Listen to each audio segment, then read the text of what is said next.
Imagine a young girl, barely 18 years old, suddenly thrust onto the throne of the most powerful empire the world had ever seen. She was small, shy, and inexperienced.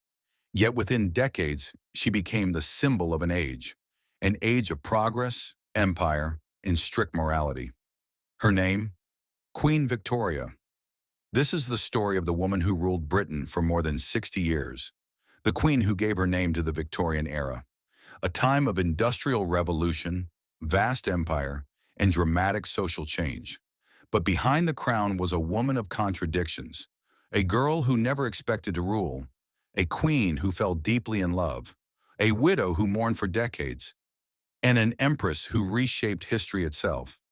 Let's step back in time to a Britain on the edge of transformation and meet the young princess who would change everything. Victoria was born on May 24th, 1819, in Kensington Palace, London. Her full name was Alexandrina Victoria, a grand name for a baby who, at first, seemed unlikely to inherit the throne. Her father, Prince Edward, Duke of Kent, was the fourth son of King George III. That meant Victoria was far down the line of succession. Few believed she would ever wear the crown. But fate had other plans. King George III's older sons either had no legitimate children or their heirs died young. One by one, the possibilities vanished. Suddenly, little Victoria became the only surviving legitimate grandchild of George III. The path to the throne began to open.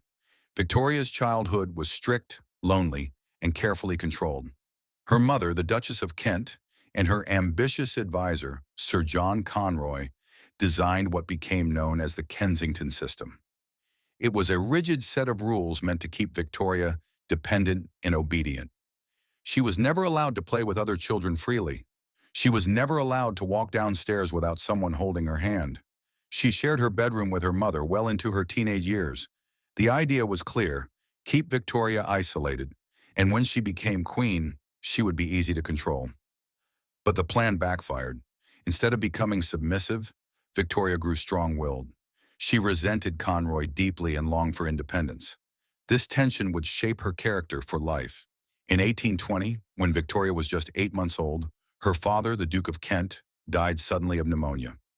Only 6 days later, her grandfather, King George III, also died. The throne passed to her uncle, King George IV. Then after his death, to another uncle, King William IV. Both had no surviving legitimate children. That left Victoria as the heir presumptive. From that moment on, her life changed. Every detail of her upbringing was watched. The nation knew she would one day be queen. As Victoria grew older, she became more determined. She loved sketching, music, and her pet dogs. She wrote constantly in her diary, a habit she would keep all her life. Her words reveal a girl who was both emotional and fiercely independent. By the time she turned 18, the country held its breath. King William IV, now in poor health, was clinging to life. He dreaded the thought of Victoria being ruled by her mother and Conroy as regents. He desperately hoped to live until Victoria's 18th birthday, so she could rule in her own right. He succeeded. On June 20th, 1837, King William IV died. The young princess, only 18 years old, was awoken with the news. She was now Queen of the United Kingdom. The girl who had been sheltered and controlled all her life was suddenly the most powerful woman in the world. The morning Queen Victoria ascended the throne, the kingdom waited. Many doubted the young woman could handle such power. Yet when she met her first council, she surprised them all. Victoria stood tall, poised, and self-assured. Her voice was clear, her manner regal. The men who had expected a timid girl saw instead a queen. The shadow of her mother and Sir John Conroy still loomed, but Victoria moved quickly to establish independence. One of her first acts as queen was to ban Conroy from her presence. She had hated him since childhood, and now with the crown on her head, she no longer had to tolerate him. This moment was symbolic. It was the end of her suffocating childhood and the beginning of her rule. On June 28th, 1838, Victoria's coronation took place at Westminster Abbey. It was a grand spectacle. Thousands filled the streets of London. Crowds cheered as the young queen, dressed in white satin and crimson velvet, processed through the abbey. She was an image of purity and hope, but also a symbol of change. For Britain, this was not just the crowning of a queen, it was the dawn of a new era. Yet ruling was never easy. The young monarch quickly discovered that the politics of her kingdom were filled with tension. Her first major conflict came in 1839. The Prime Minister, Lord Melbourne, was her closest political ally and something of a father figure. When he resigned, a new government had to be formed by the Conservative leader, Sir Robert Peel. Peel demanded that Victoria dismiss some of her ladies-in-waiting, who were relatives of the Whigs, and replace them with women loyal to the Conservatives. But Victoria refused. Fiercely loyal to her companions, she saw this as an intrusion into her personal life. Peel could not govern under those terms, and so he declined to form a government. The crisis shocked the nation. A teenager's stubbornness had toppled a government. Critics mocked her as a naive girl clinging to her friends. Yet supporters admired her strength. The episode revealed both her vulnerability and her determination to control her own court. Around this time, another figure began to step into her life, Prince Albert of Saxe-Coburg and Gotha. Albert was her cousin, a quiet, intelligent young man from Germany. They had first met as teenagers, but now as queen, Victoria saw him differently. In her diary, she described him as beautiful, with such a sweet smile.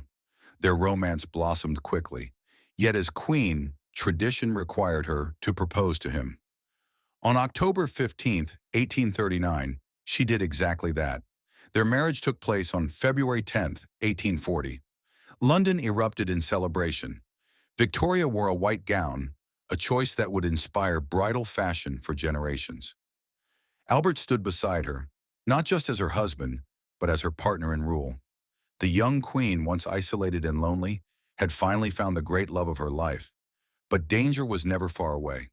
Within months of her marriage, Queen Victoria became the target of assassination attempts. Several men tried to shoot at her carriage while she and Albert rode through the streets of London. Each time, the Queen showed remarkable courage. She refused to hide. Instead, she continued appearing in public, waving to the crowds. Her bravery only increased her popularity. Victoria was no longer just a girl on the throne. She was becoming a symbol of stability, courage, and continuity for her people. For Queen Victoria, Prince Albert was not just a husband. He was her anchor, her confidant, her closest advisor. From the moment they married, Albert became a central figure in her reign. Though he held no official political power at first, his intelligence and discipline soon won him influence. He guided Victoria on state matters, encouraged her to rise above partisan disputes, and helped shape Britain's modernization. Albert was deeply interested in science, industry, and progress. He supported education reforms, technological innovation, and the arts. In 1851, he organized the Great Exhibition in London's Crystal Palace. It was a dazzling showcase of global industry, inventions, and empire. Millions came to see it. The world marveled at Britain's industrial strength. For Victoria, Albert was the visionary. She adored him, depended on him, and leaned on his judgment. In her diary, she wrote of his great wisdom and tender love. Together, they had 9 children. Their family life became the model of Victorian domesticity, portrayed as warm, respectable, and moral. But this golden age of love would not last. In the winter of 1861, tragedy struck. Albert fell gravely ill, most likely with typhoid fever. He grew weaker with each passing day. Victoria, frantic and heartbroken, refused to leave his side. On December 14, 1861, Albert died at the age of 42. He had been her everything, her partner, her guide, her beloved. His loss shattered her world. Victoria was only 42 herself, but she felt as though life had ended. She dressed in black mourning clothes and vowed to wear them for the rest of her life. For years after Albert's death, Victoria withdrew from public life. She rarely appeared in London. Instead, she stayed in her palaces, Windsor, Osborne House on the Isle of Wight, and Balmoral Castle in Scotland. Her grief was overwhelming. She slept with Albert's dressing gown beside her. She had his rooms kept exactly as they were, his shaving set laid out each morning. She spoke of him constantly as if he were still alive. The people began to call her the Widow of Windsor. At first, the public was sympathetic, but as years passed, frustration grew. The Queen seemed invisible. Politicians complained. Newspapers criticized her seclusion. Some even whispered that she was neglecting her duties. During this time, Victoria formed a close friendship with a Scottish servant, John Brown. He was blunt, fiercely loyal, and protective of the Queen.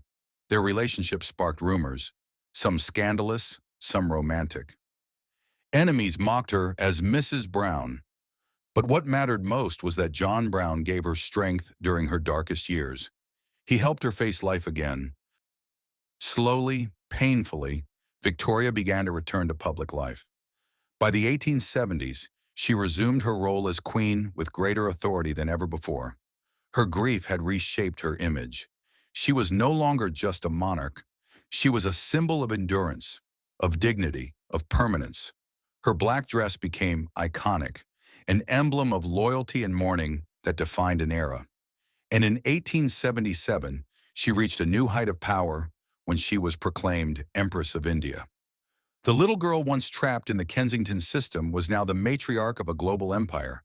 But behind the crown, she remained the same, still longing for the man she had lost, still writing about Albert in her diary, even decades after his death. By the late 19th century, Queen Victoria had redefined what it meant to be a monarch. She was no longer just a ruler. She was a symbol of stability, continuity, and tradition. Her long reign gave her people a sense of security in a rapidly changing world. Through industrial revolutions, social reforms, and the expansion of the British Empire, Victoria remained constant. Victoria and Albert had 9 children, who married into the royal families of Europe. Their descendants spread across Germany, Russia, Spain, Greece, and beyond.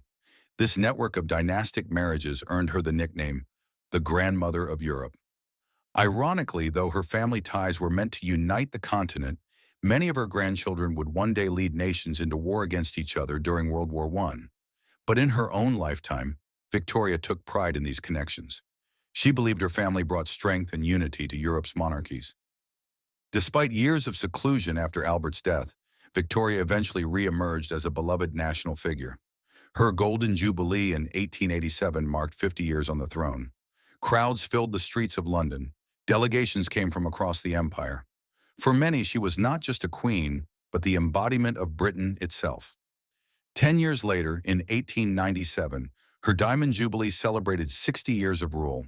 It was one of the greatest spectacles of the Victorian age. The empire stretched across the globe, from Canada to India, from Africa to Australia. The Diamond Jubilee procession included troops from every corner of the empire. It symbolized Britain's power, but also Victoria's role as a unifying figure.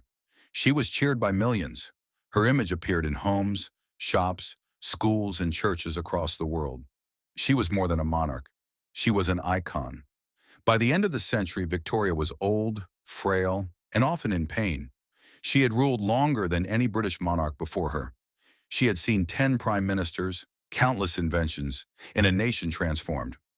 In January 1901, while staying at Osborne House on the Isle of Wight, Queen Victoria's health declined. Surrounded by her family, she passed away on January 22, 1901. She was 81 years old. Her reign had lasted 63 years and 7 months, an era so vast that it became synonymous with her name, the Victorian Era.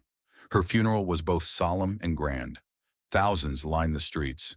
Bells tolled across Britain. Her coffin was draped not in black, but in white, honoring her request. She was buried beside Prince Albert at Frogmore Mausoleum, finally reunited with the man she had loved and mourned for 4 decades. With her death, the world felt the passing of an age. The 20th century was beginning, and the long Victorian chapter was closing. Victoria's legacy is vast. She presided over an empire on which the sun never set. She influenced social values, promoting family, morality, and duty. She modernized the monarchy, transforming it into a symbol of national unity rather than political dominance. Her image endures in statues, paintings, and stories. The white wedding gown she popularized is still worn by brides around the world. The strict morality associated with her name still defines the phrase Victorian values.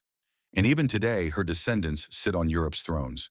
Queen Elizabeth II, her great-great-granddaughter, would one day break Victoria's record as Britain's longest reigning monarch. But Queen Victoria remains the monarch who gave her name to an age of empire, an age of progress, an age of contradictions. The little girl raised under strict rules at Kensington Palace became one of history's most enduring figures, a queen, a widow, a symbol, forever remembered as Queen Victoria.